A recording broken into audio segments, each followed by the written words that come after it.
نہیں، یہ غلط ہے، سب کچھ غلط ہے۔ کیا ہوا؟ یہ تمہیں کیا ہو گیا ہے عزمی؟ ذہن کام نہیں کر رہا روحی۔ ایک ایسے ظالم شہنشاہ کو قوت مہیا کرنے کا کوئی منصوبہ نہیں بناؤں گا میں۔ ابا حضور کو ظالم کا خطاب شاید اس لیے دے رہے ہو کہ انہوں نے رشتے کے لیے تمہارے پیغام کو ٹھکرا دیا ہے۔ روحی، دوسروں کے بارے میں سچ کہنا بہت آسان ہے عزمی، لیکن جب سچائی کے آئینے میں اپنا چہرہ خوبصورت نظر نہ آئے تو لوگ کہتے ہیں کہ آئینہ خراب ہے۔ شکریہ اس نصیحت کا، لیکن یہاں اچھے آئینے بھی توڑ دیے جاتے ہیں شیش محل کی دیواروں میں لگانے کے لیے، اور مجھ جیسے کمتر درجے کے لوگ جب ایسے کسی شیش محل میں آ جائیں تو ان کرچیوں میں اپنا عکس دیکھ کر یوں لگتا ہے جیسے ٹوٹ کر بکھر گئے ہوں۔ تم برا مان گئے عزمی، ہم جانتے ہیں کہ ابا حضور نے تمہارے ساتھ اچھا سلوک نہیں کیا، لیکن تمہیں معلوم ہے کہ وہ غصے کے ذرا تیز ہیں۔ میں نے آج تک ایسا کوئی غصہ ور نہیں دیکھا جس نے اپنے سے زیادہ طاقتور یا اپنی برابر کی قوت پہ غصہ اتارا ہو۔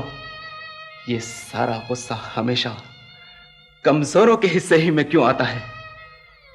رشتے کا پیغام تو شہزادے دلاور نے بھی دیا تھا، ان پر کوئی غضب کیوں نہیں نازل فرمایا شہنشاہ معظم نے؟ کہہ دو عزمی سے کہ نئے انداز کی توپیں ایک ماہ کے اندر ڈالی جائیں۔ جب تک یہ کام مکمل نہیں ہوگا محل کی چہار دیواری سے باہر نہیں جا سکتا۔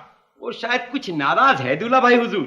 ایک معمولی آہنگر ناراض شہنشاہ سے؟ حاضر ہو سکتا ہوں والی جان؟ آپ جب شہنشاہ معظم آپ کو معزول کر چکے ہیں تو آپ کی جرأت کیسے ہوئی یہاں آنے کی؟ کیسے آئے سابق مشیر خاص؟ اجازت لینے کے لیے حاضر ہوا تھا علیجہ، سیر و سیاحت کے لیے دوسرے ملک جانا چاہتا ہوں۔ تو اس خوشگوار سفر کے لیے کس نے روکا ہے تمہیں؟ وزیر خزانہ صاحب نے تنخواہ روک رکھی ہے، یہ انصاف نہیں ہے علیجہ۔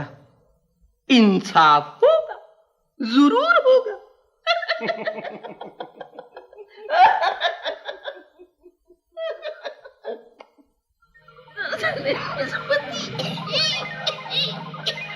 آپ مطمئن رہیے دولہا بھائی حضور، یہ جانے سے پہلے آپ کو نذرانہ پیش کرنا نہیں بھولیں گے۔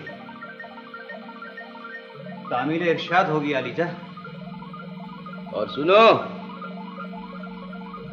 مہمان خانے سے گزرتے جانا شہزادہ دلاور سے کہو ہم ان کا انتظار کر رہے ہیں۔